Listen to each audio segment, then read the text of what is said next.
Hello दोस्तों, मैं आपका गाइड, आपका दोस्त अनुराग पांडे और आप देख रहे हैं हमारा यूट्यूब चैनल।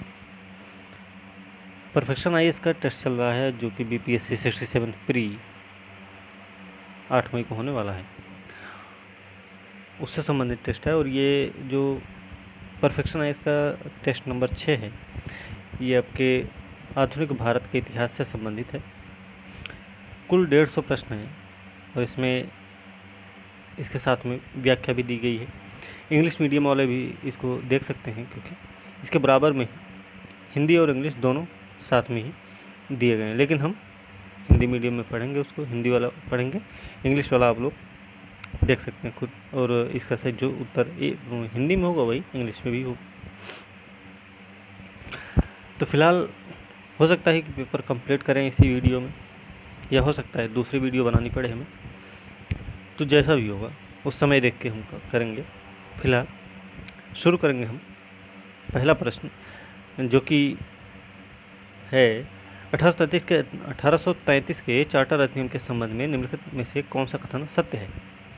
इसने बॉम्बे प्रेसिडेंसी गवर्नर को उसकी विधायी शक्तियों से वंचित कर दिया। सही है क्या? अगला है EIC ईस्ट इंडिया कंपनी पूरी तरह से वाणिज्यिक निकाय बन गई। ठीक है। अगला है बंगाल के गवर्नर जनरल ने अपनी पदवी बनाए रखी। अगला है एक केंद्रीय कमान का पूरे ब्रिटिश भारतीय क्षेत्र में अधिकार था। भाई 1833 के तहत क्या किया गया? भारत का गवर्नर जनरल पद बन गया था। ये तो आपको पता होना चाहिए। दूसरी चीज क्या थी कि कंपनी के एकाधिकार को पूरी तरह से समाप्त कर दिया गया। इसके अलावा क्या हुआ कि यह जो एक्ट था 1833 का, ये ब्रिटिश भारत में केंद्रीकरण की दिशा में अंतिम कदम था। कुछ विशेषताएं थी, जैसे बंगाल के गवर्नर जनरल को भारत का गवर्नर जनरल बनाया गया और उसमें सभी नागरिक तथा सैन्य शक्तियां भी निहित कर दी गई। ठीक है। इस एक्ट ने पहली बार भारत सरकार का निर्माण किया, जिसका भारत में अंग्रेजों द्वारा अधिकृत सभी प्रदेशों पर, प्रादेशिक क्षेत्रों पर अधिकार था। लॉर्ड विलियम बेंटिक इस प्रकार से भारत का पहला गवर्नर जनरल बनता है। तो भाई इसमें अगर देखा जाए तो इसमें डी वाला विकल्प सही है अभी, लेकिन सी वाला गलत है, बंगाल का गवर्नर जनरल नहीं है, मगर भारत का हो गया। ठीक। इसके अलावा बम्बई मद्रास के गवर्नरों को उनकी विधायी शक्तियों से क्या कर दिया गया? वंचित कर दिया गया। बात सही है, ए वाला सही हो गया। यहाँ पे भारत के गवर्नर जनरल को संपूर्ण ब्रिटिश भारत के लिए विशिष्ट विधायी शक्तियाँ दे दी गई। पिछले अधिनियमों के तहत बनाए गए कानूनों को विनियमन कहा गया, जबकि इस एक्ट के तहत बनाए गए कानूनों को अधिनियमन कहा गया। ठीक है। तो भैया ए वाला भी सही है और डी वाला पहले ही सही हो गया था। अब देखिए, इसने एक वाणिज्यिक निकाय के रूप में ईस्ट इंडिया कंपनी की गतिविधियों को क्या कर दिया? समाप्त कर दिया गया।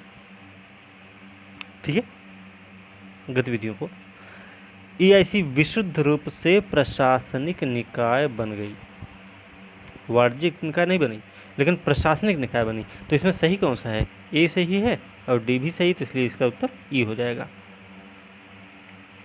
अगला प्रश्न है, निम्नलिखित में से किस अधिनियम ने ईस्ट इंडिया कंपनी के चीन के साथ व्यापार करने के अधिकार को भी समाप्त किया? तो अभी हमने ऊपर ही बताया है, तो इसका सही उत्तर 1833 हो जाएगा। ठीक है। 1813 में क्या किया गया था?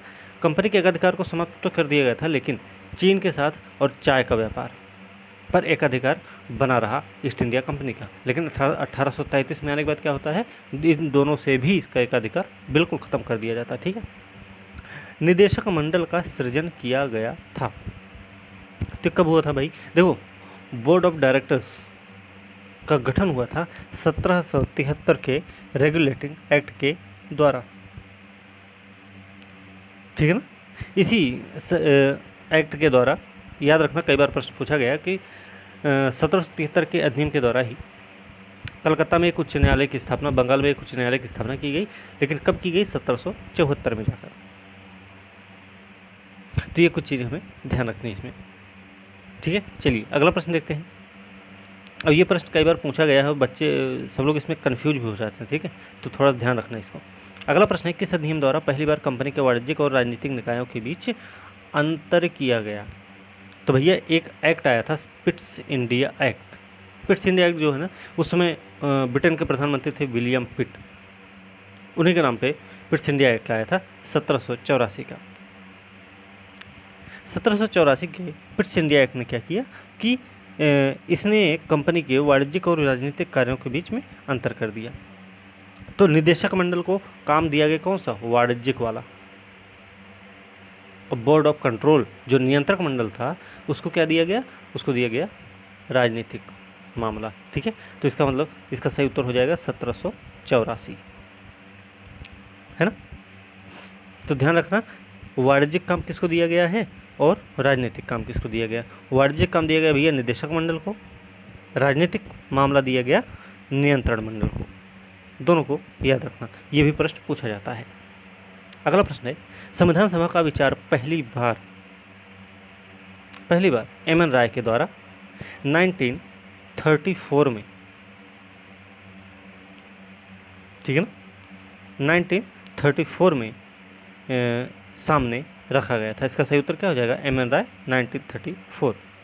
अगला प्रश्न है, पृथक निर्वाचक मंडल से आप क्या समझते हैं।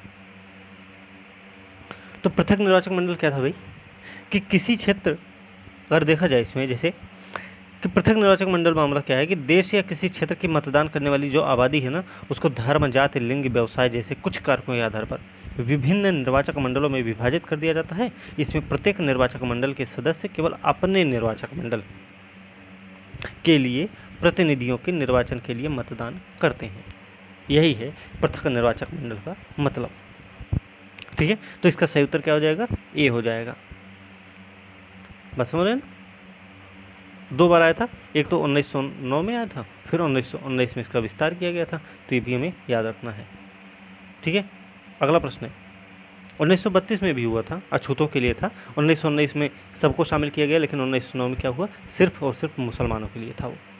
ठीक है, जबकि 1919 में किसके लिए था, एंग्लो इंडियंस भी थे उसमें, ठीक है, क्रिश्चियंस भी थे, सब लोग थे उसमें। ठीक है, अगला प्रश्न है, संविधान सभा के सदस्य थे, कैसे थे वो सब कैसे थे, प्रत्यक्ष रूप से निर्वाचित थे क्या।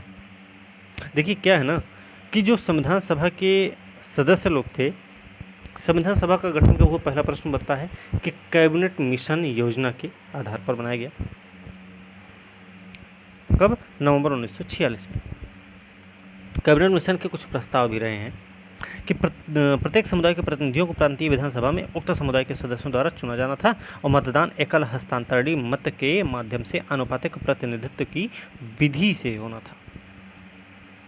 जबकि रियासतों के प्रतिनिधियों को क्या होना था कि रियासतों के प्रमुखों द्वारा नामित किया जाना था।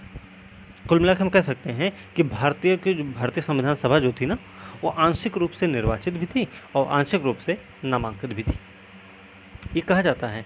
तो भैया देखो, प्रत्यक्ष रूप से निर्वाचित भी थी, प्रत्यक्ष रूप से नामांकित भी थी। इसका सही उत्तर क्या हो जाएगा, सी हो जाएगा। ठीक है, अप्रत्यक्ष रूप से निर्वाचित, प्रत्यक्ष रूप से नामांकित। अगला प्रश्न, संविधान सभा का चुनाव हुआ था, वो संविधान सभा का जो चुनाव हुआ था ना, जुलाई अगस्त 1946 में हुआ था। ठीक है, अगला प्रश्न, निम्न में से किसे संविधान सभा का उपाध्यक्ष नियुक्त किया। देखो, अध्यक्ष तो सबको पता है कि पहले अध्यक्ष कौन रहे, सच्चिदानंद सिन्हा। पहले स्थायी अध्यक्ष कौन बने, डॉक्टर राजेंद्र प्रसाद। अस्थायी अध्यक्ष कौन बने, सच्चिदानंद सिन्हा बने। ये तो सबको पता है, लेकिन उपाध्यक्ष किसको नियुक्त किया गया ये नहीं पता होगा। ठीक है, तो वही देख लो कि उपाध्यक्ष बनाए गए संविधान सभा के HC मुखर्जी। अगला प्रश्न है, कौन सा सुमेलित नहीं। तो देखिए, केंद्रीय संविधान सभा जवाहरलाल नेहरू सही है ना।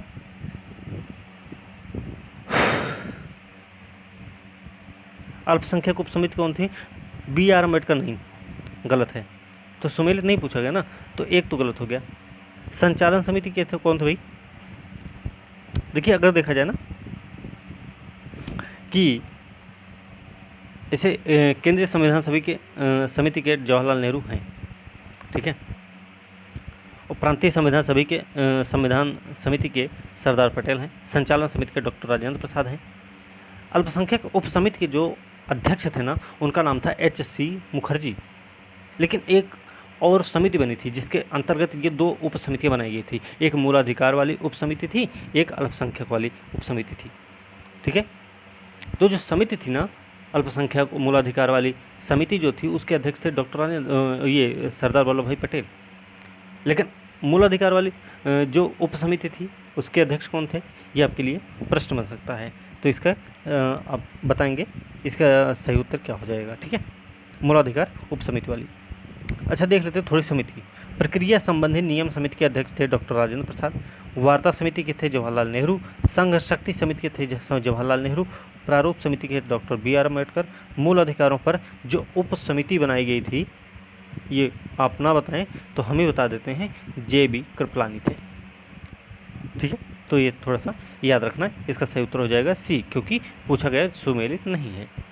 अगला प्रश्न है, सही कोड का चयन करके हमको मिलान करना। भाई देखिए, विधि द्वारा स्थापित प्रक्रिया ना जापानी संविधान से ली गई भैया, याद रखना। तो दूसरे का पहला हो जाएगा। अच्छा, दूसरे का अगर पहला हो गया तो इसका सही उत्तर तो बी होना चाहिए ना, क्योंकि बी का पहला जो है, नहीं दूसरे का पहला, दूसरे का ए का दूसरा। एक मिनट, नहीं ऐसे नहीं होगा, इसमें दूसरी चीज़ है। देखिए, समवर्ती सूची कहाँ से ली गई, ऑस्ट्रेलिया के संविधान से ली गई है ना। सी का चौथा हो जाएगा, सी का चौथा हो गया। विधि द्वारा स्थापित प्रक्रिया जापानी संविधान से ली गई, तो ए का दूसरा हो जाएगा, मतलब ए का दूसरा हो गया और सी का चौथा हो गया, तो इसका सही उत्तर डी हो जाएगा, है ना। अब देखिए, कानून गणतंत्र तब कहाँ से लिया गया, गणतंत्र जो कि आपका लिया गया है फ्रांसीसी संविधान से, है ना। फ्रांसीसी क्रांति रही ना, तो स्वतंत्रता, समानता, बंधुत्व जैसी बातें आई थी, याद रखना। फिर न्याय, जो न्याय का आदर्श है ना, सामाजिक, आर्थिक, राजनीतिक न्याय का आदर्श है हमारे संविधान में, वो आपके यूएसएसआर से लिया गया, पूर्व सोवियत संघ से लिया गया है। तो याद रखना भैया, गणतंत्र कहाँ से, फ्रांसीसी संविधान से। कानून द्वारा स्थापित प्रक्रिया जापानी संविधान से है। न्याय कहाँ से, सामाजिक, आर्थिक, राजनीतिक वाला आदर्श है रूस से, यूएसएसआर से। समवर्ती सूची ऑस्ट्रेलियाई संविधान से लिया गया। ठीक है, तो चलिए अगला प्रश्न देखते हैं कि कौन सा सही सुमेलित नहीं है। पहली बात तो भाई, पहली अनुसूची क्या है, राज्यों का नाम अधिकार क्षेत्र सही है। दूसरी अनुसूची में क्या है, वेतन भत्ता दिया गया जिसमें 8 प्रकार के पदाधिकारियों की चर्चा की गई है। तीसरी में क्या किया गया है, तीसरी में शपथ और प्रतिज्ञान का वर्णन है, जो कि 9 प्रकार के पदाधिकारियों की चर्चा की गई है। ठीक है, याद रखना। तो देखिए, चौथी में क्या है, चौथी में राज्यसभा में सीटों का बंटवारा है। पांचवें में क्या है, जनजातीय क्षेत्रों का प्रशासन है। छठे में क्या है, असम, मेघालय, त्रिपुरा, मिजोरम में जनजातीय क्षेत्रों के प्रशासन से संबंधित है। ठीक है, इस तरीके से। सातवें में क्या दिया गया है भाई, संघ सूची, राज्य सूची, समवर्ती सूची दिया गया है, मतलब शक्तियों का विभाजन किया गया। आठवें में क्या है, भाषाएं दी गई हैं, है ना, इस तरीके से दिया गया है सब कुल मिला के। तो कुल अब देख लेते हैं। देखिए, पहली अनुसूचित सही है, तीसरी वाली गलत है। हमने क्या बताया था, शपथ और प्रतिज्ञान है, इसमें वेतन भत्ता बता रहा है, तो ये वाला तो गलत हो गया, है ना, ये तो गलत हो जाएगा। सातवीं अनुसूचित संघ राज्यों के बीच शक्तियों का विभाजन, ये तो सही है। पाँचवीं में अनुसूचित क्षेत्रों और जनजातियों का प्रशासन, ये भी सही है। तो भैया गलत कौन सा है, गलत पूछा गया है, सुमेलित नहीं है, वो है तीसरी अनुसूची। ठीक है, सी वाला गलत है इसमें। अगला प्रश्न देखते हैं, संविधान का कौन सा अनुच्छेद सार्वभौमिक वयस्क मताधिकार की गारंटी देता है। तो कौन सी देता भाई, कौन सा है ये। अब देखिए, इसमें जो अनुच्छेद 326 है ना, 326 लोकसभा राज्यों की विधानसभाओं का चुनाव वयस्क मताधिकार के आधार पर होना चाहिए, ऐसी इस बात की गारंटी देता है। तो सही उत्तर हो जाएगा 326। जबकि 324 में क्या है, चुनाव आयोग के बारे में बात है। ठीक है, अगला प्रश्न है, प्रस्तावना के साथ शुरू होने वाला दुनिया का पहला संविधान था। तो कौन सा था भाई। देखिए, विश्व का पहला लिखित संविधान की जननी कहा जाता है अमेरिका के संविधान को। ठीक है, प्रस्तावना के साथ लिखा गया हो चाहे संविधान ही लिखा गया है, वो है अमेरिका का ही। तो इसका सही उत्तर हो जाएगा USA। अगला प्रश्न, निम्नलिखित में से कौन से प्रत्यक्ष लोकतंत्र के साधन है? प्रत्यक्ष लोकतंत्र का साधन क्या है भाई? अब देखिए, इसमें आप लोगों ने पढ़ा होगा, हमने मेरे ख्याल से पॉलिटी में पढ़ाया भी है कि प्रत्यक्ष लोकतंत्र में समस्त वयस्क आबादी निर्णय लेने और सत्ता प्रयोग में भाग लेती है। ठीक है, याद रखना, यह अपनी शक्तियाँ किसी अन्य व्यक्ति या प्रतिनिधि की प्रत्यायोजित नहीं करती है। प्राचीन यूनानी नगर राज्यों में प्रत्यक्ष लोकतंत्र हुआ करता था। आधुनिक समय में क्या हुआ, स्विट्जरलैंड के केवल कुछ कैंटोनों में ऐसी प्रत्यक्ष लोकप्रिय सभाएं हैं जिन्हें क्या बोला जाता है, लैंड्स गेमाइन के नाम से जाना जाता है। अच्छा, जनमत संग्रह क्या भाई? देखिए, जनमत संग्रह ना, इसका मतलब होता है कोई महत्वपूर्ण मुद्दा हो, नीति हो, निर्णय, इन सब में संविधान में संशोधन संदर्भित करना है तो लोगों द्वारा क्या हुआ, राय प्रदान की जाएगी। कैसे? अनिवार्य हो सकता है, स्वैच्छिक हो सकता है। पहल में क्या होता है, इसमें देखिए अनिवार्य स्वैच्छिक दोनों हो सकता है। ठीक, पहल का मतलब क्या है? पहल का मतलब है कि लोगों या नागरिकों का एक निश्चित भाग अपनी पसंद के कुछ कानून पारित करने की पहल कर सकता है, जो विधायिका को प्रस्ताव भेज सकते हैं, जो सामान्य ढर्रे पर उसे अधिनियमित कर सकते हैं। वापस बुलाना क्या है? इसी युक्ति द्वारा एक निर्वाचक क्षेत्र के लोग अपने बहुमत से विधायिका से अपने प्रतिनिधि को वापस भेजने के लिए कह सकते हैं। इस प्रकार उसकी सदस्यता रद्द भी कर सकते हैं। अमेरिका के कई राज्य अपने नागरिकों को ऐसा करने का अधिकार देते भी हैं। जनमत संग्रह क्या भाई? जनमत संग्रह है कि यह इंगित करता है कि लोगों से राजनीतिक महत्व के सवालों पर सीधे सलाह ली जाती है।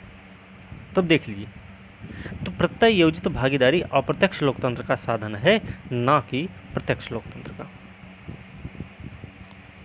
ठीक है, तो इसमें क्या है कि प्रत्यक्ष लोकतंत्र के जो साधन हैं ये तो सभी हैं उसमें। ठीक है, नहीं, प्रत्यायोजित जो भागीदारी ये तो नहीं है ना प्रत्यक्ष लोकतंत्र का, ये क्या है, अप्रत्यक्ष लोकतंत्र का साधन है। बाकी जनमत संग्रह भी कर सकता है, पहल भी हो सकती है, वापस बुलाना भी, ये सभी जो है प्रत्यक्ष लोकतंत्र के साधन है। इसलिए इसका सही उत्तर ई हो जाएगा। ठीक है, अगला प्रश्न क्या है कि निम्नलिखित में से किस अधिनियम द्वारा प्रस्तावना में संशोधन किया गया? देखिए भैया, एक संशोधन हुआ था जिसको लघु संविधान की संज्ञा दी जाती है। ठीक है, 42वां संविधान संशोधन 1976, इसी के द्वारा प्रस्तावना में 3 शब्दों को गढ़ा गया था, समाजवादी, धर्मनिरपेक्ष, लोकतांत्रिक गणराज्य।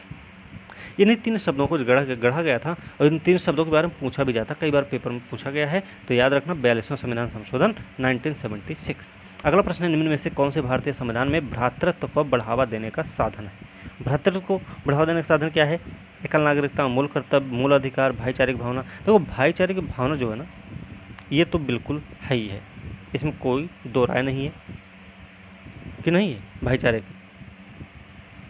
देखिए, भ्रातृत्व का मतलब भाईचारे की भावना, ये तो अर्थ है, साधन नहीं है। भाईचारे की भावना क्या है? अर्थ है। लेकिन इसमें एकल नागरिकता और क्या है भाई?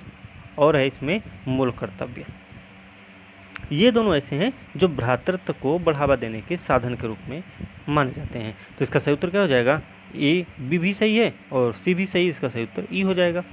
अगला प्रश्न, भारत के राज्य क्षेत्र में शामिल है। अब देखिए, अगर राज्य क्षेत्र में अगर आपने अनुच्छेद 12 को ध्यान से पढ़ा है ना, तो आपको राज्य की परिभाषा पता होगी। उसमें कौन कौन से आएंगे फिर देख लीजिए। अनुच्छेद 1 के अनुसार भारत के राज्य क्षेत्र को 3 श्रेणियों में बांटा जाता है। कौन कौन सा है? राज्यों का राज्य क्षेत्र, संघ राज्य क्षेत्र,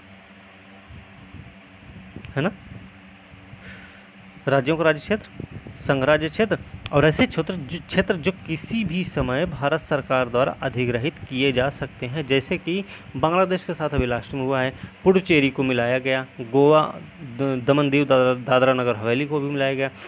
तो ये सब क्या है? ये सब ऐसे ही क्षेत्र है ना जिसे भारत सरकार ने अधिग्रहित किया है। तो इसमें क्या हो जाएगा भाई? पहला तो सही है, ये भी सही है, केवल केंद्र शासित प्रदेश भी, ये भी सही है। फिर समय के साथ भारत सरकार द्वारा अधिग्रहित क्षेत्र, ठीक है ना। एक मिनट, इसमें केवल वाला नहीं रहेगा, दोनों इसमें रहेगा, राज्य केंद्र शासित प्रदेश के दोनों और समय के साथ भारत सरकार द्वारा अधिग्रहित क्षेत्र। तो इसका मतलब सही उत्तर क्या हो जाएगा? ई हो जाएगा। अगला प्रश्न, अनुच्छेद 3 के संबंध में निम्नलिखित में से कौन सा संसद की शक्ति के अंतर्गत नहीं आता है? देखिए, संसद की शक्ति के अंतर्गत नहीं आता वो क्या है, अब इसमें देख लेते हैं। कि देखिए अनुच्छेद 2 में क्या है, नए राज्यों के प्रवेश स्थापना से संबंधित है जो भारत संघ का हिस्सा नहीं है। वहीं दूसरी ओर अनुच्छेद 3 क्या कहता है कि भारत संघ के मौजूदा राज्यों के गठन उनमें परिवर्तन से संबंधित है। दूसरे शब्दों में कहें तो अनुच्छेद 3 अपने आप में भारत संघ के घटक राज्यों के राज्य क्षेत्रों के आंतरिक पुनः समायोजन से संबंधित है। मतलब नए राज्यों की स्थापना करना जो पहले भारत के भूभाग का हिस्सा नहीं था। ये इसका सही उत्तर ये हो जाएगा, ठीक है, सी वाला। ओके, चलिए अगला प्रश्न है कि किसके या किन के लिए अनुच्छेद 368 के अंतर्गत संवैधानिक संशोधन की आवश्यकता होती है। तो इसमें देख लें, देखिए भाई, सीमा विवाद निपटान होता है कि नहीं होता, किसी भी राज्य की सीमाओं में परिवर्तन, ये तो बिल्कुल नहीं होगा। विदेशी राज्य को भारतीय राज्य क्षेत्र अध्यर्पित करने के लिए ये होता है कि नहीं होता। नए राज्य के नए क्षेत्र के प्रवेश के लिए ये होता है कि नहीं, ये भी। लेकिन ये तो तीसरे के अंतर्गत आएगा ना, नए क्षेत्र के प्रवेश के लिए, जैसे अनुच्छेद 3 के अंतर्गत आएगा ये। लेकिन याद रखना अनुच्छेद 1, अनुच्छेद 2, अनुच्छेद 3, इन तीनों के अंतर्गत कोई भी काम होगा संविधान में संशोधन नहीं माना जाएगा। लेकिन अनुच्छेद 4 के अंतर्गत, जिसमें शामिल है कि किसी देश से या किसी अन्य देश से उसके क्षेत्र को समाविष्ट करना हो या अपना क्षेत्र देना हो, अदला बदली करनी हो, तो उसमें क्या होगा, संविधान में भैया संशोधन करना पड़ेगा। जाहिर सी बात है कि उनके नागरिक हमारे बनेंगे, उनका क्षेत्र हमारा बनेगा, फिर वहाँ पे हमारा प्रशासन भी लागू करना होगा, हमारी पुलिस भी वहाँ रहनी चाहिए, ठीक है, हमारा मतलब सब कुछ वहाँ पे उस क्षेत्र में लागू होने होगा ना। तो उसके लिए हमको संविधान में संशोधन करना पड़ेगा। तो याद रखना अनुच्छेद जो 4 है ना, उसके लिए संविधान में संशोधन करना पड़ता है। तो इसका सही उत्तर क्या हो जाएगा, विदेशी राज्य को भारतीय क्षेत्र अध्यर्पित करने के लिए। इसका सही उत्तर सी हो जाएगा। अगला प्रश्न क्या है, ये हमने पढ़ाया है पॉलिटी में, ठीक है। अगला प्रश्न, निम्नलिखित में से कौन से निम्नलिखित घटनाओं का सही कालानुक्रमित है।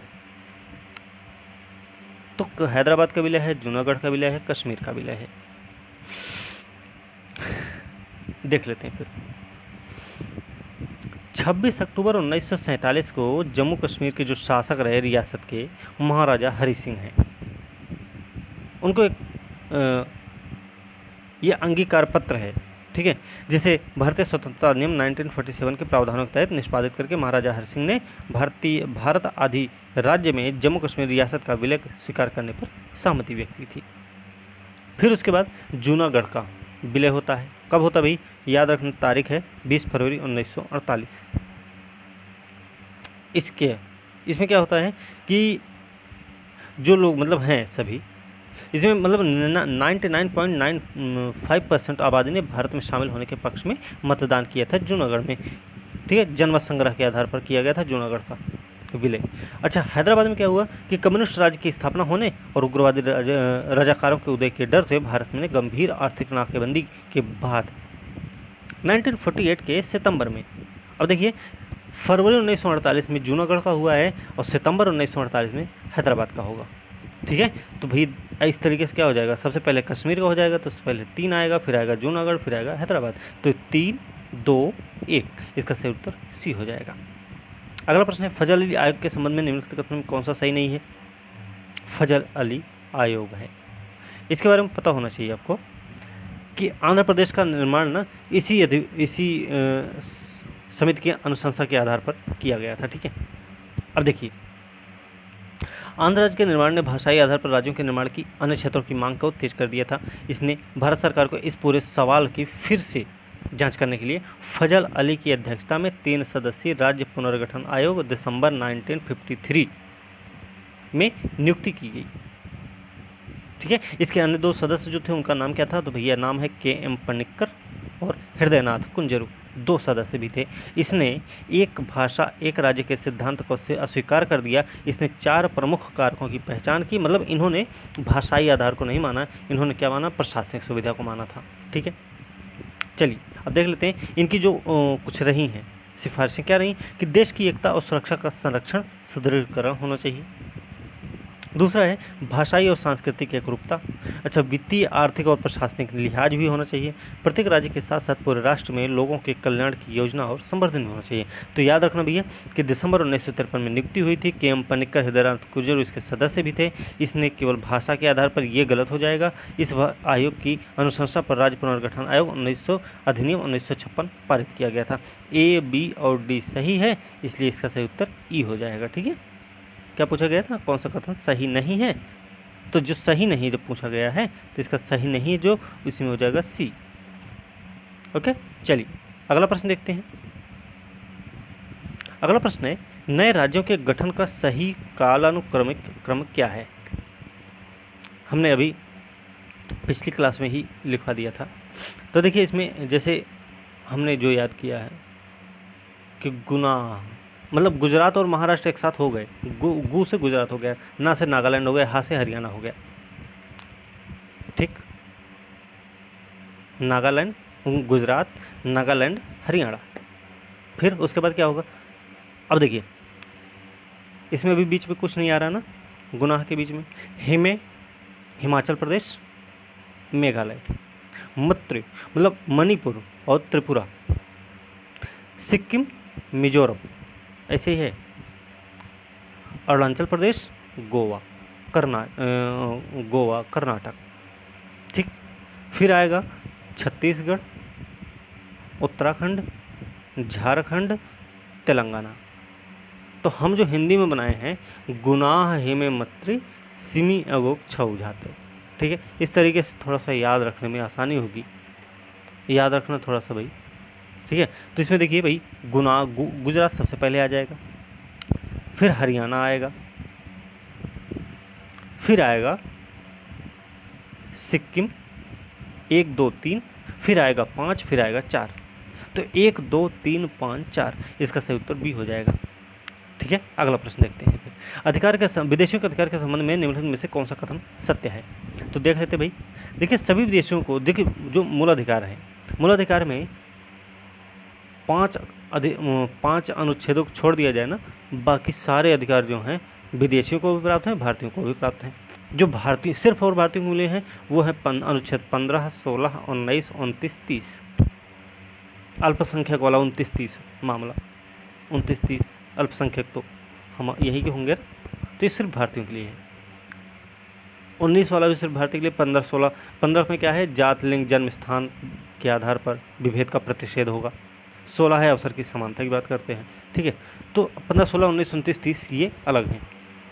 इनके अलावा जितने भी मूलाधिकार हैं उन सब पे क्या है, उन सबको वो सब लागू हैं भारतीय और विदेशी दोनों नागरिकों के लिए। ठीक है, तो सही क्या है, सभी विदेशी एक जैसे और समान अधिकारों का उपभोग करते हैं, ऐसा नहीं है। ठीक है, विदेशी समानता के अधिकार के अंतर्गत उपलब्ध सभी मूलाधिकारों का उपभोग करते हैं, ये भी नहीं है, क्योंकि 15 और 16 तो है ही नहीं है। समानता का अधिकार 14 से 18 में दिया गया ना, 15, 16 नहीं है, इसमें कट गया। फिर भारतीय संविधान द्वारा विदेशियों के सांस्कृतिक शैक्षिक अधिकारों की गारंटी दी गई। भैया कैसे दी गई है? 29, 30 कहाँ दी गई है? ठीक, तो सत्य पूछा गया ना, पंजीकृत नागरिक राष्ट्रपति के पद के लिए पात्र होता है। तो इसका सही उत्तर क्या हो जाएगा? यही इसका सही उत्तर है। ठीक है, डी। चलिए अगला प्रश्न देखते हैं। किस तिथि के बाद से भारत का नागरिक होने के लिए बच्चे के माता पिता में से किसी एक को भारत का नागरिक होना चाहिए? अब इसमें क्या है भाई, अब इसमें देखिए क्या है ना, 1 जुलाई 1987 से पहले की बात है कि अगर बच्चे के माता पिता में से किसी एक को भारत का नागरिक होना चाहिए, अगर उनका बच्चा नागरिक भारतीय बनना चाहता है तो इसका सही उत्तर हो जाएगा 1 जुलाई 1987। क्या भाई कि उसके 1 जुलाई 1987 को या उसके बाद भारत में जन्मे व्यक्ति को केवल तभी भारत का नागरिक माना जाएगा यदि उसके माता पिता में से कोई भी उसके जन्म के समय भारत के नागरिक थे। एक चीज़ और याद रखना, भारत की नागरिकता जो है ना वो 4 आधारों पर है टिकी हुई। ठीक, नागरिकता का अर्जन, जबकि नागरिकता का अर्जन 5 प्रकार नागरिकता का अर्जन 5 प्रकार से बताया गया। पंजीकरण द्वारा, है ना, प्राकृतिक रूप से, जन्म से, वंश के आधार पर, ऐसे ऐसे करके 5 बताए गए हैं। लेकिन एक चीज़ और याद रखना, नागरिकता की अगर समाप्ति होती है ना तो उसके 3 आधार हैं बस, ठीक है, याद रखना। ओके, चलिए अगला प्रश्न है, भारत के विदेशी नागरिकता कार्ड के संबंध में निम्नलिखित में से कौन सा कथन सत्य नहीं है।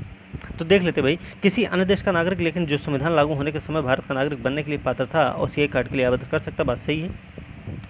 ओसीआई कार्ड धारक कार्ड भारत में बहुप्रवेश बहुउद्देशीय आजीवन वीजा मुक्त भ्रमण की अनुमति देता, बात सही है। ओसीआई कार्ड धारक संवैधानिक दृष्टि से भारत के नागरिक हैं, तो ये सही है क्या? ये हमें नहीं लगता सही है। फिलहाल आगे वाला देख लेते हैं, कृषि भूमि के अधिग्रहण को छोड़कर आर्थिक वित्तीय शैक्षिक क्षेत्र में निवासी भारतीयों को उपलब्ध सभी सुविधाओं के संबंध में समानता है। तो देखिए डी वाला भी सही है, ठीक है। इसका सही, ये जो गलत इसका है ना वो है सी वाला, कि ओसीआई कार्ड धारक संवैधानिक दृष्टि से भारत के नागरिक नहीं होते भाई, समझ गए। चलिए अगला प्रश्न देख लेते हैं। अगर इसकी हम व्याख्या थोड़ी सी कर लें तो व्याख्या में ध्यान रखिए, भारत का संविधान एक साथ भारतीय नागरिकता और किसी विदेशी देश की नागरिकता रखने की अनुमति नहीं देता है ना, ऐसा है। लेकिन फिर भी दोहरी नागरिकता का प्रावधान भी है कुछ देशों के लिए, उसमें पाकिस्तान और बांग्लादेश को छोड़ दिया जाए 2015 के अनुसार। 2015 के अधिनियम के आधार पे पाकिस्तान और बांग्लादेश के नागरिकों को छोड़कर बाकी अन्य देशों के नागरिकों के लिए क्या है, दोहरी नागरिकता का प्रावधान किया गया है भारतीय नागरिकता में, ठीक है। ये चीज़ याद रखना। भारतीय प्रवासियों पर उच्च स्तरीय समिति की अनुशंसाओं के आधार पर भारत सरकार ने कुछ श्रेणी के भारतीय मूल के व्यक्तियों को ओवरसीज सिटीजनशिप ऑफ इंडिया कार्डधारक के रूप में पंजीकृत करने का निर्णय लिया, जैसे कि भारतीय नागरिकता अधिनियम 1955 की धारा 7A में। एक चीज़ और याद रखना, भारतीय नागरिकता अधिनियम ना 1955 में बना था और 55 के बाद इसमें अभी तक 9 बार संशोधन हो चुका, जो कि प्रश्न पूछा भी गया है, तो ये भी हमें याद रखना है, ठीक है। तो इसका सही उत्तर कुल मिला के सी है। चलिए अगला प्रश्न देखते हैं, कौन सा जोड़ा सही सुमेलित नहीं ये बताना है। अब देखिए नागरिकता का अधिग्रहण है और एक तरफ शर्त है, पंजीकरण द्वारा पिछले 8 वर्ष से क्या पूछा गया, सही नहीं पूछा गया ना, सुमेलित नहीं है। तो देखिए पंजीकरण द्वारा पिछले 8 वर्ष से 8 वर्षों में से 6 वर्षों तक भारत में निवास हो, ऐसा कुछ नहीं, 7 साल है, 7 साल है, याद रखना। प्रकृतिकरण क्या है, पिछले 14 वर्षों में से 11 वर्षों तक भारत में, ये भी ऐसा कुछ नहीं भाई, ठीक है कि सही है। और है वंश द्वारा क्या, 2004 के बाद, ये जिसके पिता भारतीय नागरिक हैं, पिता नहीं माता भी हो सकती हैं। जन्म द्वारा जो है 2004 के बाद माता पिता दोनों भारतीय नागरिक, ये भी सही है। तो प्राकृतिकीकरण जो है ना 14 वर्षों में से 11 वर्षों तक भारत में निवास रहा, पंजीकरण है 8 वर्षों में से 6, 8 में से 6, हाँ सही है, 8 में से 6, ठीक है। तो सही उत्तर हो जाएगा सी, क्योंकि यही इसका सुमेल सही सुमेल नहीं है। तो क्या है, 3 दिसंबर 2004 से भारत के बाहर पैदा हुआ व्यक्ति वंश से भारत का नागरिक नहीं होगा जब तक कि उसके जन्म के तिथि के 1 वर्ष के भीतर या केंद्र सरकार की अनुमति से उक्त अवधि की समाप्ति के बाद भारतीय वाणिज्य दूतावास में पंजीकृत नहीं किया जाता है, एक जन्म के 1 साल के भीतर। भारतीय वाणिज्य दूतावास को अल्पसंख्यक बच्चे अल्पवयस्क बच्चे के जन्म के पंजीकरण के लिए आवेदन ऐसे अल्पवयस्क बच्चे के माता पिता द्वारा लिखित वचन के साथ किया जाएगा कि वह किसी अन्य देश का पासपोर्ट नहीं रखता है, ठीक है, समझ लीजिए। अच्छा, संपत्ति का अधिकार क्या भाई, मूलाधिकार है क्या? इसको 44वें संविधान संशोधन 1978 द्वारा बाहर कर दिया गया था मूलाधिकार से, ध्यान रखना। तो ये इस समय संवैधानिक अधिकार हो सकता है, मूलाधिकार नहीं है, लेकिन ये भैया कानूनी अधिकार है, ठीक है, याद रखना, कानूनी अधिकार है संपत्ति का अधिकार, ठीक है। अगला प्रश्न है, कौन से राज्य की परिभाषा के अंतर्गत नहीं आते हैं। अब अनुच्छेद 12 आप याद कर सकते हैं अगर आप पढ़ें तो, जैसे अनुच्छेद 12 के 12 भाग 3 में अनुच्छेद 12 है, इसमें क्या कहा है, उद्देश्यों के लिए इस शब्द को परिभाषित किया है कि राज्य को उसकी सभी एजेंसियां सहित क्या है, व्यापक अर्थों में परिभाषित किया गया। इन एजेंसियों की कार्रवाई को न्यायालय में मूलाधिकारों का उल्लंघन करने वाली कार्रवाइयों के रूप में चुनौती दी जा सकती है। अब जैसे क्या है, अब देखिए शामिल क्या क्या है इसमें, कि भारत सरकार भारत की संसद अर्थात संघ सरकार का कार्यकारी विधायी अंग, राज्यों की सरकार विधायिका अर्थात राज्य सरकार का कार्यकारी विधायी अंग, सभी स्थानीय प्राधिकरण मतलब नगर पालिका, पंचायत, जिला परिषद, इम्प्रूवमेंट ट्रस्ट, अन्य सभी प्राधिकरण जैसे सांविधिक गैर सांविधिक प्राधिकरण जैसे LIC, ONGC, सेल। सर्वोच्च न्यायालय के अनुसार यहाँ तक कि राज्य के साधन के रूप में काम करने वाली निजी संस्था या एजेंसी भी अनुच्छेद 12 के अंतर्गत राज्य के अर्थ के तहत आती हैं। ठीक है, तो जो नहीं आता है इसमें ऐसा कुछ नहीं है। भारत की संसद भी आती है, स्थानीय प्राधिकरण भी आते हैं, LIC भी आती है, सरकार के उपकरण के रूप में काम कर रही निजी निकाय भी आते हैं। तो इसमें सही उत्तर ई हो जाएगा, क्योंकि इनमें से कोई भी ऐसा नहीं जो राज्य के अंतर्गत नहीं आता हो। ठीक है, अगला प्रश्न क्या है कि निम्नलिखित में से कौन सा अधिकार केवल नागरिकों के लिए उपलब्ध है? केवल नागरिक के लिए। अनुच्छेद 15 हमने बता दिया था, 16 बताया था, 19 बताया, 29 बताए, 30 बताए। अगला प्रश्न है समान के साथ किसी भी भेदभाव के बिना समान व्यवहार किया जाना चाहिए किस अवधारणा के अंतर्गत आता है? ये किसके अंतर्गत आएगा? विधि के समक्ष समानता या विधि का समान संरक्षण? अब देखिए, ये जो है ना अनुच्छेद 14 में कहा गया कि राज्य भारत के राज्य क्षेत्र के भीतर किसी भी व्यक्ति को विधि के समक्ष समानता या विधियों के समान संरक्षण से वंचित नहीं करेगा। ये प्रावधान सभी व्यक्तियों को अधिकार प्रदान करता है भाई, चाहे वो नागरिक हो या विदेशी हो। अच्छा, विधि के समक्ष समानता की अवधारणा ब्रिटिश मूल की है, जबकि विधियों का समान संरक्षण जो है अमेरिकी संविधान से लिया गया है। ठीक है, याद रखना कि विधि के समक्ष समानता कहाँ से है? ब्रिटेन से है, और विधियों का समान संरक्षण कहाँ से है? अमेरिका से है। ठीक है, ये 2 पॉइंट बिल्कुल याद रखना है। तो इसका सही उत्तर कुल मिला के हो जाएगा विधि का समान संरक्षण। ठीक है, सही उत्तर हो जाएगा बी। अगला प्रश्न देखते हैं, निम्नलिखित में से कौन सा समानता के अधिकार के अपवाद नहीं है?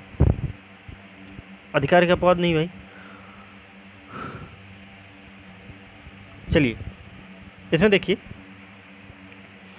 अनुच्छेद 31C अपवाद नहीं है ये। ठीक है, नहीं अपवाद है ये। ठीक, अगला है संयुक्त राष्ट्र संगठन, राजनयिक एजेंसियाँ भी है, सदन में संसद विधायिका की कोई टिप्पणी ये भी है, VIP के आवागमन के लिए यातायात रोकना, ये अपवाद नहीं है। ठीक है, कुछ भी हो सकता भाई, तो इसका सही उत्तर डी हो जाएगा। चलिए अगला प्रश्न देख लेते हैं, किस संविधान संशोधन अधिनियम द्वारा केंद्र सरकार द्वारा संचालित शैक्षणिक संस्थानों में प्रवेश के लिए समाज के आर्थिक रूप से कमज़ोर वर्गों के लिए 10% आरक्षण का प्रावधान किया गया? हमने अभी पिछली कक्षा में ही पढ़ाया है, पिछली क्लास में ही, कि संशोधन जो है ना वो है 103 नंबर, जो संशोधन ना 2019 में हुआ था, यही है EWS के लिए। ठीक है, तो 104 भी है। 104 क्या भी है कि राज्य जो है अपने यहाँ SC ST की सूची तैयार करेंगे खुद। ओके, ध्यान रखना ये चीज़। चलिए, तो इसका सही उत्तर क्या हो जाएगा? संविधान का 103वां संविधान संशोधन अधिनियम 2019। अगला प्रश्न क्या है कि कूट का अब मिलान करना है। यहाँ पे देखिए 24 भी है, 19(1)E है, 19(1)C है, 22 भी है। अब देखिए अनुच्छेद 24 जो है ना बाल श्रम से संबंधित है। ठीक है, तो ए को हम पहले को सी से मिला देते हैं, सी को पहले से मिला देंगे, 2 ऑप्शन भी मिल रहे हैं।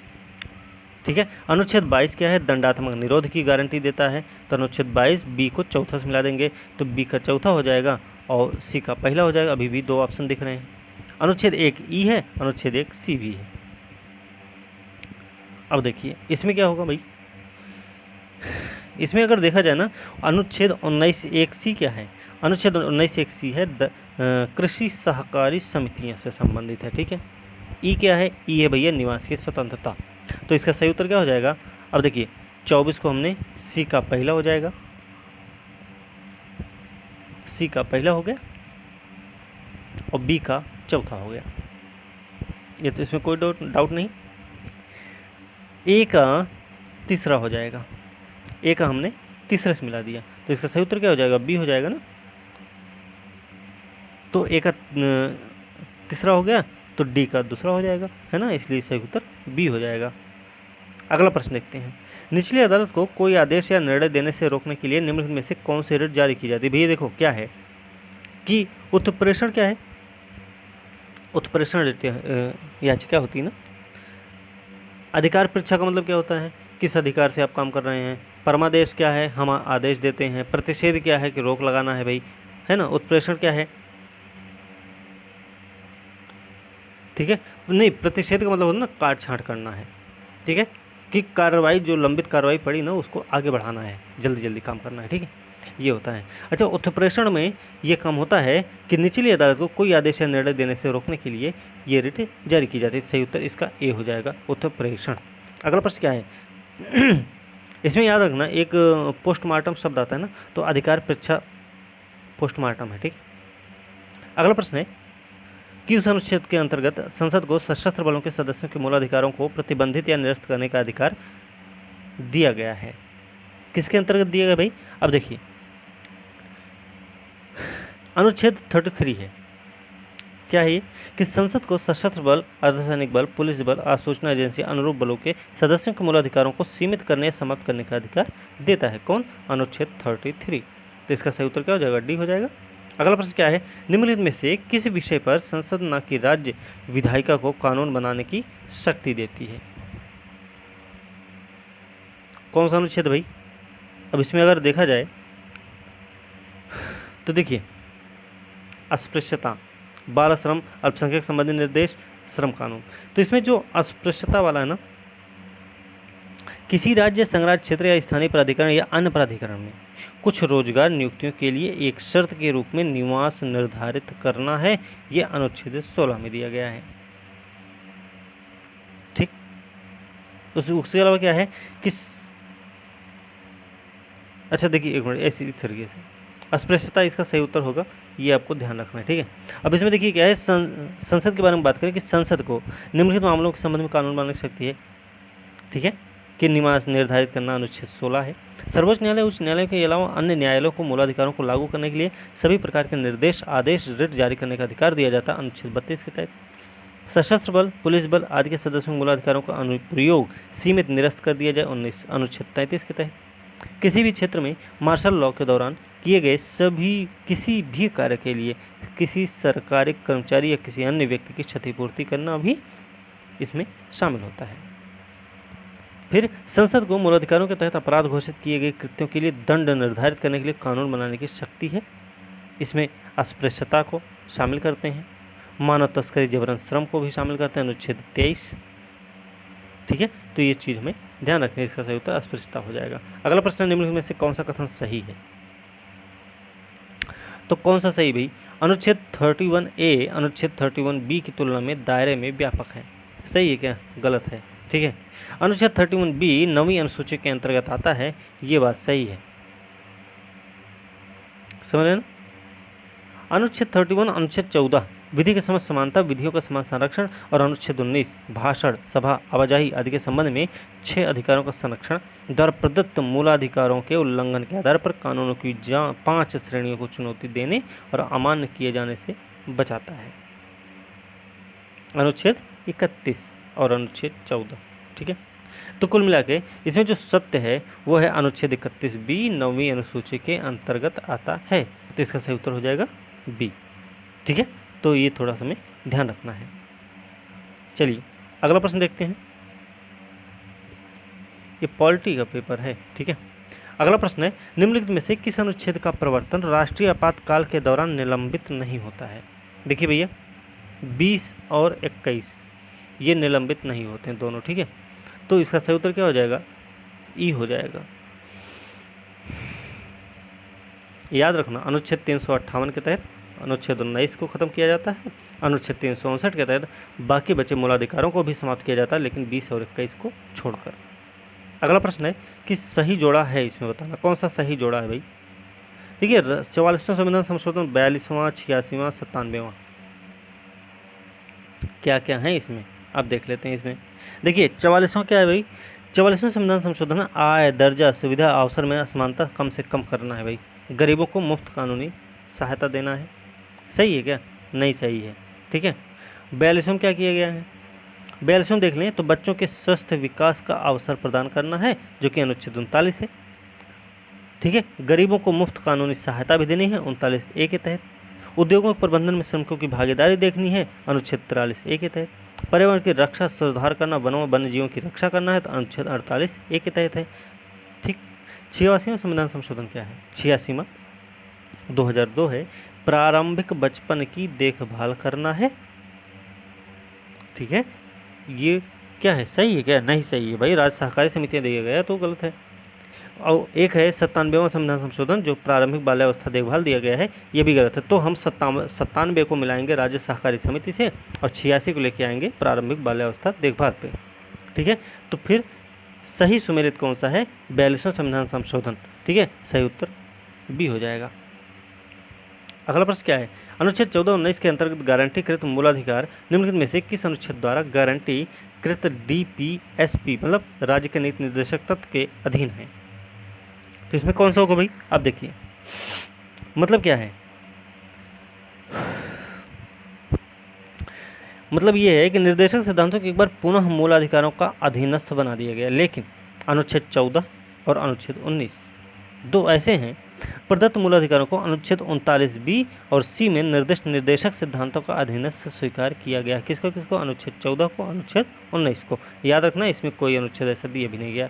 ठीक है, याद रखना, मिनर्वा मिल्स मामला आया था 1980 में, सर्वोच्च न्यायालय ने यह स्थिति निर्धारित की और मिनर्वा मिल्स मामला जो 1980 में आया था, सर्वोच्च न्यायालय ने माना कि भारतीय संविधान मूलाधिकार और निर्देशक सिद्धांतों के बीच संतुलन की आधारशिला पर स्थापित है और ये दोनों मिलकर सामाजिक क्रांति के प्रति प्रतिबद्धता के मूल का गठन करते हैं। तो भैया इसमें सही कुछ नहीं है। सही अगर होता तो अनुच्छेद 14 और अनुच्छेद 19 सही होता, इसलिए इसका सही उत्तर क्या हो जाएगा? ई, क्योंकि ये सभी क्या हैं? ऐसे कुछ है नहीं। ठीक है, सही उत्तर ई हो जाएगा। अगला प्रश्न क्या है? सही सुमेल बताना है फिर से। अब देखिए, पंचवर्षीय योजनाएं, पंचवर्षीय योजनाएं किसमें भाई? सही सुमेल बताना है तो अनुच्छेद 38 है, बात सही है। मातृत्व लाभ अधिनियम 1961 अनुच्छेद 41 नहीं, 42 है। ठीक है, कानूनी सेवा प्राधिकरण अधिनियम ये क्या है? अनुच्छेद 44 है क्या? नहीं, 39 है। खादी ग्रामोद्योग बोर्ड का क्या है? ये है अनुच्छेद 43। मातृत्व लाभ अधिनियम 42, कानूनी सेवा प्राधिकरण अधिनियम अनुच्छेद 39, खादी ग्रामोद्योग बोर्ड अनुच्छेद 43। ठीक है, लेकिन सही कौन सा है? पंचवर्षीय योजनाएं जो है अनुच्छेद 38 से संबंधित है भाई, इसका सही उत्तर हो जाएगा ए। ओके, DPSP के अंतर्गत अनुच्छेद सारे आते हैं। ठीक है, चलिए अगला प्रश्न देख लेते हैं कि कौन से निर्देश भी हैं लेकिन संविधान के भाग 4 के बाहर। देखिए, संविधान के भाग 4 के बाहर 3 अनुच्छेद हैं, 350 भी आएगा उसमें। ठीक है, अब देख लेते हैं कौन कौन से हैं। और भाग 16 का अनुच्छेद 335 भी उसमें आएगा। ठीक है, ध्यान रखना इसको। तो देख लीजिए, देख लेते हैं क्या क्या है इसमें। देखिए, संविधान के भाग 4 में शामिल DPSP के अलावा संविधान के अन्य भागों में भी कुछ DPSP समाविष्ट हैं। कैसे? सेवाओं में अनुसूचित जातियों जनजातियों के दावे जो भाग 16 में अनुच्छेद 335 के तहत 335 के अंतर्गत किए गए हैं। ठीक है, इसके अलावा मातृभाषा में शिक्षा जो कि भाग 17 है, अनुच्छेद है 351। ठीक है, तो ये दो हैं, 351 ए 351 है और 335 है, 350 ए भी है। हाँ, 350 ए भी है। तो इसका सही उत्तर क्या हो जाएगा? ए हो जाएगा 335। तो 351 ए नहीं है, 351 अनुच्छेद है और 350 ए है। 350 ए क्या भी कि मातृभाषा में शिक्षा है और 351 क्या है कि हिंदी भाषा का विकास है। भाग 17 में ही दोनों है, लेकिन भाग 16 में 335 दिया गया है जहाँ पे अवसर की समानता की बात होगी। ठीक है, तो इसमें सही उत्तर क्या हो जाएगा? ए। चलिए अगला प्रश्न है, निम्नलिखित में से कौन सा प्रकृति में वाद योग्य है? अब देखिए, वाद योग्य मतलब क्या है कि जिसको न्यायालय में भैया चुनौती भी दी जा सकती है। तो उसका मतलब क्या है कि मूलाधिकार है। ठीक है, मूल कर्तव्य DPSP प्रस्तावना पर कोई बात नहीं, लेकिन मूलाधिकार है जो कि वाद योग्य है। मतलब इसको क्या करना होगा? इसको लागू करने के लिए हम न्यायालय की शरण में जा सकते हैं। ठीक है, अगला प्रश्न है, भारत में न्यायिक समीक्षा की अवधारणा को किस देश के संविधान से लिया गया है? देखिए, ये USA से लिया गया। भारत में और अमेरिका दो ही देश ऐसे हैं जहाँ पर न्यायिक समीक्षा की जाती है। ठीक, तो ये हमें थोड़ा सा याद रखना है। ओके, चलिए देख लेते हैं। भारत में न्यायिक समीक्षा की अवधारणा को USA के संविधान से अपनाया गया है। याद रखना, यह सरकार के विधायी, कार्यकारी, प्रशासनिक अंगों के कार्यों की जांच करने, उनकी संवैधानिक वैधता निर्धारित करने के संबंध में अदालत की शक्ति है। तो इसका सही उत्तर USA हो जाएगा। ओके, चलिए अगला प्रश्न देखते हैं कि मूल कर्तव्यों और इसकी समावेशन प्रक्रिया के संबंध में निम्नलिखित में से कौन सा कथन सत्य नहीं। अब देखिए, मूल कर्तव्यों के संबंध में अनुशंसाएं करने के लिए संरक्षण समिति का गठन हुआ था, बात सही है, इसमें कोई डाउट नहीं। इस समिति ने 10 से अधिक कर्तव्यों की अनुशंसा की थी, लेकिन 42वें संविधान संशोधन अधिनियम 1976 द्वारा केवल 10 को ही शामिल किया गया था, ये भी बात सही है। करों का भुगतान करने का कर्तव्य अंततः स्वीकार नहीं किया गया, ये भी बात सही है। तो गलत क्या है? गलत ये है कि संरक्षण समिति एकल सदस्यीय समिति नहीं थी। ठीक है, याद रखना इस बात को कि ये एकल सदस्यीय समिति नहीं थी। ओके, चलिए आगे देख लेते हैं। अगला प्रश्न है कि अंतरिम सरकार 1946 में खाद्य और कृषि विभाग किसके पास था? John Mathai, CH Bhabha, Asaf Ali, Rajendra Prasad. तो इसमें देख लीजिए क्या है कि ये वाला जो डिपार्टमेंट था ना, वो था भैया डॉक्टर राजेंद्र प्रसाद, जो कि भारत के पहले राष्ट्रपति थे, भारतीय संविधान सभा के पहले स्थायी अध्यक्ष भी थे। ठीक है, सही उत्तर क्या हो जाएगा? डॉक्टर राजेंद्र प्रसाद। अगला प्रश्न है 20 फरवरी 1947 को ब्रिटिश प्रधानमंत्री क्लेमेंट एटली ने भारत में ब्रिटिश शासन की समय सीमा घोषित की, और ये समय सीमा उन्होंने निर्धारित की थी 30 जून 1948। उन्होंने क्या बोला था भाई?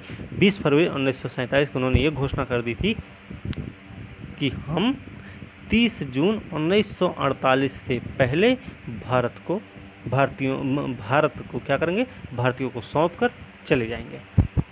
उन्होंने घोषणा की थी, और इसी घोषणा के बाद ना, फरवरी की घोषणा के बाद ही भारत स्वतंत्रता अधिनियम 1947 लाया गया था। समझ रहे हैं ना? तो इसका सही उत्तर क्या हो जाएगा? 30 जून 1948।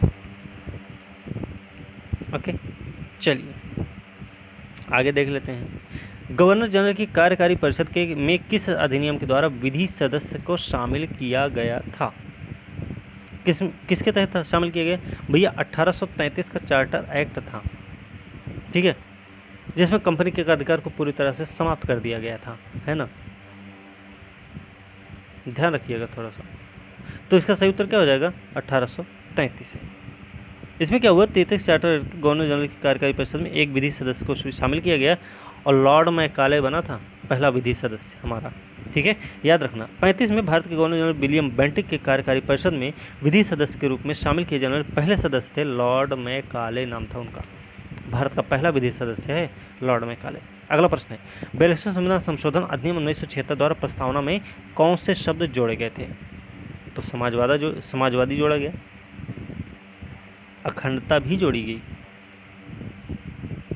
फिर क्या क्या जोड़ा गया इसमें? इसके द्वारा समाजवादी, धर्मनिरपेक्ष और अखंडता शब्द जोड़ा गया था। तो इसका सही उत्तर क्या हो जाएगा? देखिए, समाजवादी अखंडता दोनों मिल रहे हैं, इसलिए इसका उत्तर ई हो जाएगा। ठीक है, चलिए अगला प्रश्न देख लेते हैं कि धर्म की स्वतंत्रता के अधिकार के अंतर्गत सूचीबद्ध अधिकारों को निम्नलिखित में से किन आधारों पर प्रतिबंधित किया जा सकता है? किन आधारों पर प्रतिबंधित किया जा सकता है, ये प्रश्न है। अनुच्छेद 25 में कहा गया सभी व्यक्तियों को अंतःकरण की स्वतंत्रता, धर्म को अबाध रूप से मानने, प्रचार करने, आचरण करने की स्वतंत्रता है। हालांकि ये अधिकार सार्वजनिक व्यवस्था, नैतिकता, स्वास्थ्य, मूलाधिकारों से संबंधित अन्य प्रावधानों के अधीन है। इसके अलावा राज्य को अनुमति दी गई है भैया क्या? कि धार्मिक प्रथा से जुड़ी किसी भी आर्थिक, वित्तीय, राजनीतिक, अन्य धर्मनिरपेक्ष गतिविधि को विनियमित या प्रतिबंधित करने की आज़ादी है राज्य को। फिर सामाजिक कल्याण, सुधार, हिंदू धार्मिक संस्थाओं को खोलने की व्यवस्था करने की। ठीक है, तो ये कुछ चीज़ें इसमें हैं। तो इसमें क्या है? इसका सही उत्तर क्या हो जाएगा? इसका सही उत्तर हो जाएगा ई। ठीक है ना, इसमें कुछ भी ऐसा नहीं है कि किन आधारों पर प्रतिबंधित किया जा सकता है। ठीक है, तो इसका सही उत्तर हो जाएगा ई। ठीक है, अगला प्रश्न है किसका हमारे संप्रभु लोकतांत्रिक गणराज्य की कुंडली के रूप में वर्णन किया जाता है? तो किसको किसको किया जाएगा भाई? अब देख लेते हैं इसमें। तो देखिए, प्रस्तावना क्या है? हमारे संप्रभु लोकतांत्रिक गणराज्य की कुंडली है। क्या है? प्रस्तावना। ठीक है, सही उत्तर सी हो जाएगा। अगला प्रश्न है भारत में पंचायत का चुनाव लड़ने का अधिकार क्या है? ये प्रश्न पूछा गया है बहुत बार कि प्रत्येक नागरिक को अपना प्रतिनिधि के रूप में चुने जाने का अधिकार भी देता है। यह याद रखना चाहिए कि चुनाव लड़ने का अधिकार, मतदान का अधिकार, मताधिकार का प्रयोग करने वाले अपात्र व्यक्ति से आपत्ति करने का अधिकार सभी संविधि द्वारा सृजित दायित्व है ये। ठीक है, तो क्या है? ये संवैधानिक अधिकार है। ठीक, पहली चीज़ तो इसमें क्या हुआ? सर्वोच्च न्यायालय ने जावेद बनाम अन्य बनाम जावेद और अन्य बनाम हरियाणा राज्य और अन्य 2003 के मामले में जनप्रतिनिधि अधिनियम 1951 के कुछ प्रावधानों की संवैधानिक वैधता की जांच करते हुए माना कि चुनाव लड़ने का अधिकार ना तो मूल अधिकार है भैया और ना ही साधारण कानूनी अधिकार है। ठीक है, तो है क्या, यह एक संविधि द्वारा प्रदत्त अधिकार है। ज़्यादा से ज़्यादा संविधान में भाग 9 को जोड़ने से पंचायत में किसी पद के लिए चुनाव लड़ने का अधिकार संवैधानिक अधिकार कहा जा सकता है। ठीक है, सही उत्तर हो जाएगा ए। अगला प्रश्न देखते हैं कि संसद द्वारा पारित विधेयक के माध्यम से किसी राज्य का नाम या सीमा बदली जा सकती है संसद के साधारण बहुमत से, क्योंकि संशोधन नहीं होगा यहाँ। ठीक है, तो इसका सही उत्तर क्या हो जाएगा, इसका सही उत्तर हो जाएगा ए, हमने पहले ही बता रखा है। ठीक है, अगला प्रश्न क्या है, रिट क्षेत्राधिकार के संबंध में कौन से कथन सही हैं। अब देखिए, उच्च न्यायालय का रिट क्षेत्राधिकार सर्वोच्च न्यायालय से व्यापक है, बात सही है ना, सही है। ठीक है, सही पूछा गया ना। ठीक है, इसके अलावा उच्च न्यायालय अपने रिट क्षेत्राधिकार का प्रयोग करने से इनकार कर सकता है, ये भी इस मामले में भी उच्च न्यायालय स्वतंत्र है। ठीक है, तो मतलब क्या है, पहला भी सही है, दूसरा भी सही है। राष्ट्रपति किसी अन्य न्यायालय को रिट जारी करने का अधिकार दे सकता है, ऐसा नहीं है। सर्वोच्च न्यायालय भी अपने रिट क्षेत्राधिकार का प्रयोग करने से इनकार नहीं, वो नहीं कर सकता। सर्वोच्च न्यायालय के पास ये अधिकार है ही नहीं कि वो अपने रिट क्षेत्राधिकार का प्रयोग करने से मना कर दे, लेकिन उच्च न्यायालय कर सकता है काम। तो इसका मतलब क्या है कि ए सही है, बी सही है, तो इसका सही उत्तर ई हो जाएगा।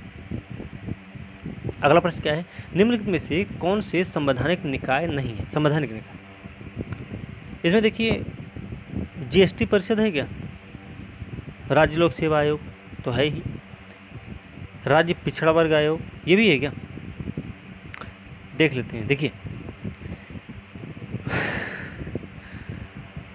ठीक है, अब देखते हैं जो केंद्रीय सतर्कता आयोग 102वें संविधान संशोधन अधिनियम 2018 ने सामाजिक न्याय अधिकारिता मंत्रालय के अधीन राष्ट्रीय पिछड़ा वर्ग आयोग को संवैधानिक दर्जा दिया है। ठीक है, याद रखना, राष्ट्रीय पिछड़ा वर्ग आयोग क्या है, संवैधानिक निकाय है। ठीक है, केंद्र में संघ लोक सेवा आयोग के समानांतर राज्यों में राज्य लोक सेवा आयोग भी है और संविधान के भाग 14 में अनुच्छेद 315 से लेकर 323 तक SPSC की संरचना, शक्तियाँ, कार्य स्वतंत्रता, सदस्यों की नियुक्ति, पदच्युति, ये सब इसमें दी गई है। केंद्रीय सतर्कता आयोग जो है केंद्र सरकार में भ्रष्टाचार निरोधक मुख्य एजेंसी है। इसकी स्थापना जो है सिफारिश भ्रष्टाचार निवारण पर संथानम समिति, जो कि संथानम समिति, इससे एक चीज़ ये भी पता हो गया कि क्यों बनाई गई थी भाई, तो 1962-64 में बनाई गई। इस प्रकार मूल रूप से CBC ना तो संवैधानिक है और ना ही सांविधिक है। बाद में 2003 में संसद ने CBC को क्या किया, सांविधिक दर्जा दिया है। ठीक है, तो कुल मिला के क्या है, केंद्रीय सतर्कता आयोग संवैधानिक निकाय नहीं है। ओके, एक चीज़ और याद रखना, 101 संविधान संशोधन अधिनियम 2016 के द्वारा GST परिषद की स्थापना हुई और संविधान का अनुच्छेद है 279A, राष्ट्रपति को केंद्र और राज्यों का संयुक्त मंच यानी वस्तु सेवा कर परिषद का गठन करने का अधिकार है। किसके पास, राष्ट्रपति महोदय के पास। याद रखना, सही उत्तर इसका सी हो जाएगा। अगला प्रश्न है, भारत के संविधान के अंतर्गत राष्ट्रीय महत्व के घोषित किए गए कलात्मक ऐतिहासिक रुचि के स्मारकों, स्थानों और वस्तुओं की रक्षा करना है। तो भैया मूल कर्तव्य दिया गया, मूल कर्तव्य है हमारा। ठीक है, तो इसका सही उत्तर क्या हो जाएगा, इसका सही उत्तर हो जाएगा बी होना चाहिए ना। क्या है इसमें, राष्ट्रीय महत्व के घोषित किए गए कलात्मक ऐतिहासिक रुचि के स्मारकों, स्थानों और वस्तुओं की रक्षा करना है। नहीं, ये DPSP में आएगा। ठीक है, अनुच्छेद है आपका अनुच्छेद 49-50, ऐसे नहीं, 50 तो नहीं है, 49 होगा। ठीक है, तो इसका सही उत्तर हो जाएगा DPSP, राज्य के नीति निर्देशक तत्व। कार्यपालिका विधायिका का वो अंतर किया गया ना अनुच्छेद 50 के तहत। 51 में शांति, अंतर्राष्ट्रीय शांति की बात की गई। ठीक है, चलिए अगला प्रश्न क्या है कि निम्नलिखित में से कौन सा लोकतंत्र की एक अनिवार्य विशेषता है। लोकतंत्र की एक अनिवार्य विशेषता क्या है तो देख लेते हैं इसमें भी। लोकतंत्र आज दुनिया भर में सरकार का सबसे प्रचलित रूप है, आधिकारिक देशों में फैलता जा रहा। लोकतंत्र सरकार का वह रूप है जिसमें शासकों को जनता द्वारा चुना जाता है। लोकतंत्र की विशेषता क्या क्या है कि आमतौर पर लोकतंत्र के सभी प्रमुख निर्णय लेने की शक्ति किसके पास होती है, लोगों के पास होती है। लोग मतलब लोगों के द्वारा चुने हुए प्रतिनिधि के पास होती है, ध्यान रखना। ठीक है, तो पहला तो गलत, लोग सीधे सभी प्रमुख निर्णय ले लेते हैं, ये तो नहीं हो सकता। क्यों, कैसे सीधे लेंगे, उनका जो प्रतिनिधि है, तो ये तो गलत है। प्रत्येक वयस्क निवासी का समान मूल्य का एकमत होना चाहिए, बात सही है। तो सरकार संविधान के बुनियादी नियमों और नागरिक अधिकारों को से सीमित होती है, ये भी सही बात है, होती है भाई, है। मूल अधिकार क्या है कि राज्य के खिलाफ यहाँ के लोगों को क्या करती, गारंटी देता है। अच्छा, ये एक और है, इसमें बार बार चुनाव और जनमत संग्रह, ये भी तो है। तो इसमें क्या बताया गया है कि लोकतंत्र की अनिवार्य विशेषता, तो इसमें ये मतलब बी सी डी ये सब सही है ना, तो इसका मतलब क्या है कि जब तीनों सही हैं, 1 मिनट, लोकतंत्र विशेष रूप से नहीं, बार बार चुनाव जनमत संग्रह ये नहीं हो सकता, लेकिन इसमें बी और सी इसके सही उत्तर हैं, तो इसका सही उत्तर हो जाएगा ई। ठीक है, अगला प्रश्न क्या है, निम्नलिखित में से कौन राष्ट्रपति के प्रसाद पर्यंत पद धारण करता है। देखिए महान्यायवादी तो हैं, सिंपल सा है, कैग नहीं है, मुख्य निर्वाचन आयुक्त नहीं है, यूपीएससी के सदस्य भी नहीं है। ठीक है, तो इसका मतलब भारत के महान्यायवादी, एक परंपरा रही है, ट्रेडिशन रहा हमारे यहाँ कि सरकार के साथ ही ये पद आता है और सरकार के साथ ही ये पद जाता भी है, याद रखना महान्यायवादी। ठीक है, तो इसका सही उत्तर भारत का महान्यायवादी है। ठीक है, अगला प्रश्न क्या है, अगला प्रश्न है, यदि किसी व्यक्ति को गिरफ्तार किया जाता है और यदि गिरफ्तारी का तरीका या आधार वैध नहीं है तो न्यायालय द्वारा निम्नलिखित में से कौन सी रिट जारी की जाती है। तो ये जारी होती है भैया बंदी प्रत्यक्षीकरण। बंदी प्रत्यक्षीकरण का मतलब होता है हमें शरीर चाहिए, याद रखना, कई बार यह अर्थ पूछा गया है पेपर में, तो हमें शरीर चाहिए, बंदी प्रत्यक्षीकरण का मतलब होता है। ठीक है, याद रखना ये बात। चलिए, तो इसका सही उत्तर ए हो जाएगा। अगला प्रश्न है, भारत के संविधान का कौन सा अनुच्छेद विवाह करने के अधिकार की रक्षा करता है। यूपीएससी 2019 का प्रश्न रहा है ये। ठीक है, तो ये भैया अनुच्छेद 21 के अंतर्गत अपनी पसंद के व्यक्ति से शादी करने का अधिकार है, 21 का एक अभिन्न अंग है। संविधान जीवन के अधिकार की गारंटी देता है, यह अधिकार सिवाय ऐसे कानून से के नहीं छीना जा सकता है जो वास्तविक प्रक्रियात्मक रूप से निष्पक्ष, न्यायोचित और युक्ति युक्त होगा। तो अनुच्छेद 21 होगा इसमें। ठीक है, 2019 के यूपीएससी में प्री में पूछा गया प्रश्न है ये, तो थोड़ा याद रखना है। किस संविधान संशोधन द्वारा अधिनियम ने मंत्रियों की संख्या को लोकसभा की कुल सदस्य संख्या का 15% तक सीमित कर दिया। तो ये कब हुआ था, ये हुआ था 91वां संविधान संशोधन 2003। ठीक है, याद रखना। ओके, सही उत्तर सी हो जाएगा, 91वां 91 अमेंडमेंट। ठीक है, 2003 के द्वारा ऐसा हुआ है। अगला प्रश्न क्या है कि निम्नलिखित में से कौन सी निषेधाधिकार शक्तियां भारत के राष्ट्रपति को उपलब्ध नहीं। अब देख लेते हैं। देखिए भाई, इसमें जो विशेषित वीटो है, सीमित वीटो, अब देखिए क्या है, सीमित वीटो वह वीटो है जिसे उच्च बहुमत से विधायिका द्वारा अभिभूत किया जाए। ठीक है, आत्यंतिक वीटो क्या है, यह संसद द्वारा पारित विधेयक पर राष्ट्रपति द्वारा अपनी सहमति रोकने की शक्ति को संदर्भित करता है, इसके बाद विधेयक समाप्त हो जाता है और अधिनियम नहीं बनता है। निलंबनकारी क्या है भाई, निलंबनकारी जो वीटो है उसमें राष्ट्रपति इस वीटो का प्रयोग तब करता है जब वह संसद के विचारार्थ विधेयक वापस लौटा देता है। एक है जेबी वीटो, इस मामले में राष्ट्रपति न तो विधेयक को पुष्टि करता है और न ही विधेयक अस्वीकार करता और न ही लौटाता है, बल्कि क्या करता है, विधेयक को बस अनिश्चित काल तक के लिए लंबित कर देता है।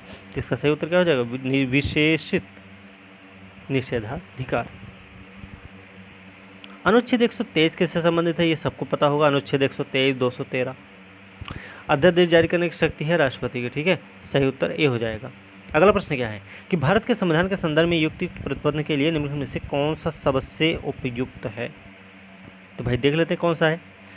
देखिए, युक्ति युक्त प्रतिबंध का मतलब क्या होता है, मतलब होता है भैया अधिकार का उपयोग उपभोग करने में किसी व्यक्ति पर लगाई गई सीमा मनमानी या ज्यादती की प्रकृति की नहीं होनी चाहिए। क्या होगा, जो जनता के हित में आवश्यक हो।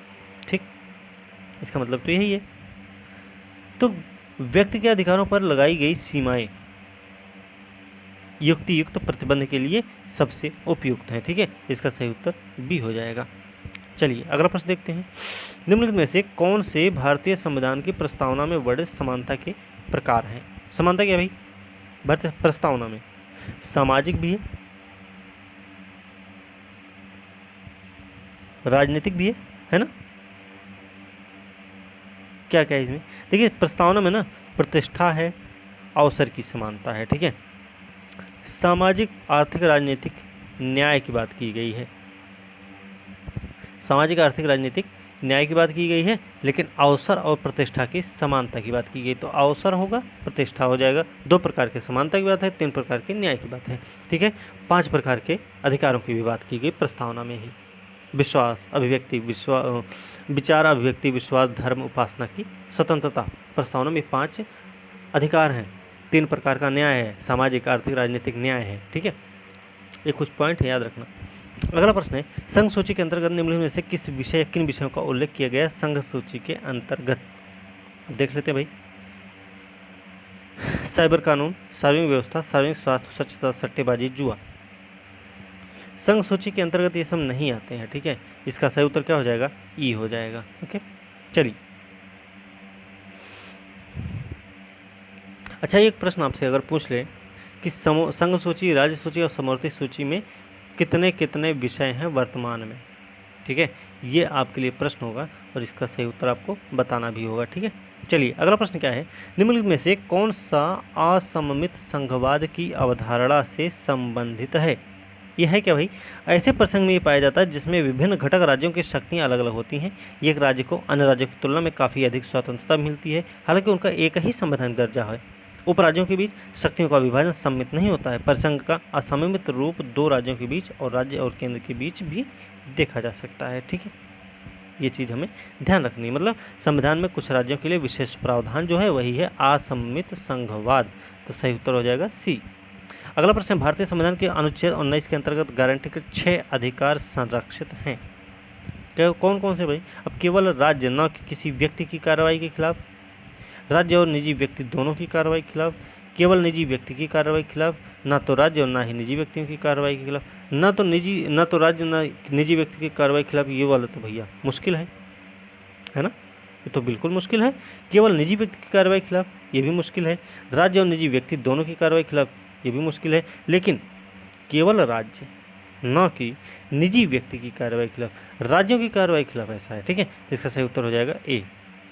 ओके, अगला प्रश्न है, निम्नलिखित में से कौन सी विशेषताएं सरकार के वेस्टमिंस्टर मॉडल का हिस्सा है? तो कौन सा है ये? इसमें देख लेते हैं। देखिए, इसमें न्यायपालिका के प्रति विधायिका का सामूहिक जो उत्तरदायित्व है ना, ये वेस्टमिंस्टर मॉडल का हिस्सा है। वेस्टमिंस्टर मॉडल का हिस्सा है न्यायपालिका के प्रति विधायिका का सामूहिक उत्तरदायित्व, ठीक है। चलिए, अच्छा, इसमें देख लें संसदीय सरकार की कुछ विशेषता होती है। संसदीय सरकार बोलते हैं, वेस्टमिंस्टर मॉडल जो है ना, ये संसदीय सरकार है, ठीक है। तो इसमें देख लेते हैं क्या क्या है कि नाम मात्र वास्तविक कार्यकारी की उपस्थिति होती, बहुमत प्राप्त दल का शासन होता, विधायिका पर कार्यकालिका का सामूहिक उत्तरदायित्व होता, विधानमंडल में मंत्रियों की सदस्यता होती, प्रधानमंत्री मुख्यमंत्री का नेतृत्व भी होता है, ठीक है। और निचले सदन मतलब लोकसभा या विधानसभा का विघटन भी होता है। देखिए, एक मिनट, यहाँ पे न्यायपालिका जो दिया गया ना, ये न्यायपालिका नहीं, यहाँ पे कार्यपालिका होना चाहिए, ठीक है। विधायिका का कार्यपालिका के प्रति सामूहिक उत्तरदायित्व होता है, ठीक है। ये चीज़ इसमें सही होगा, ठीक।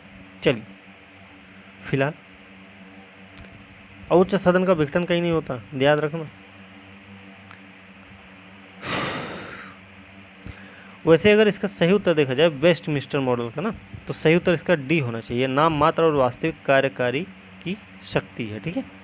चलिए, कार्यकारी की उपस्थिति। अगला प्रश्न, प्रस्तावना में समाजवादी शब्द द्योतक है। समाजवादी शब्द किसका द्योतक है भाई? अच्छा, देखिए, समाजवादी का मतलब होता है लोकतांत्रिक साधनों के माध्यम से समाजवादी लक्ष्यों की प्राप्ति, ठीक है। क्या है? याद रखना, जहां निजी और सार्वजनिक दोनों क्षेत्रों का साथ साथ सहअस्तित्व है। यह प्रस्तावना में 42वें संविधान संशोधन अधिनियम 1976 द्वारा जोड़ा गया था। मतलब क्या है कि लोकतांत्रिक साधनों के माध्यम से समाजवादी लक्ष्य की प्राप्ति करना, ठीक है। तो इसका सही उत्तर क्या हो जाएगा? समानता प्राप्त करने में सार्वजनिक निजी उत्तरदायित्व का द्योतक है समाजवादी शब्द। सही उत्तर सी हो जाएगा। अगला प्रश्न क्या है? निम्नलिखित में से किन प्रावधानों को संविधान की मूल संरचना का हिस्सा नहीं माना जाता है? और इसमें देख लेते भाई। देखिए, कल्याणकारी राज्य है, मुक्त भाषण अभिव्यक्ति का अधिकार है, लेकिन समाजवाद मूल संरचना नहीं है। ठीक है, विधि के समक्ष समानता, विधि का समान संरक्षण। विधि के समक्ष समानता कहाँ की है? ब्रिटेन की है भैया, हमने बताया। विधि का समान संरक्षण कहाँ की? अमेरिका का है। ठीक है, तो समाजवाद जो है ना, इसका हिस्सा नहीं है। किसके? मूल संरचना का। ठीक है, सही उत्तर सी हो जाएगा। अगला प्रश्न क्या है? मूल कर्तव्य के संबंध में निम्नलिखित में से कौन सा कथन सत्य नहीं है? मूल कर्तव्य के बारे में, नागरिक विदेशी दोनों पर लागू होते हैं, गलत है ये। गैरवाद योग्य है, ये बात सही है। संसद इनके प्रवर्तन के कानून बना सकती है, ये सही हो सकता है क्या? देखिए, और एक है ये केवल नागरिक कर्तव्य, तो नागरिक कर्तव्य है भैया, लेकिन नागरिक विदेशी दोनों के लिए नहीं है, और संसद इनके प्रवर्तन के कानून बना सकती है, ये भी नहीं है। तो ए और सी दोनों क्या हैं? गलत हैं। तो इसका सही उत्तर क्या हो जाएगा? ई हो जाएगा। ठीक है, इसमें पूछा भी गया था ना कौन सा सही नहीं है। ठीक है, तो इसका सही उत्तर ई हो जाएगा। चलिए अगला प्रश्न देखते हैं। भारत के संविधान के अनुसार समानता के अधिकार शामिल नहीं है। समानता का अधिकार में देखिए 14 से 18 के बीच में दिया गया समानता का अधिकार। विधि के समक्ष समानता है, अवसर की समानता है, और अस्पृश्यता का उन्मूलन अनुच्छेद 17 है।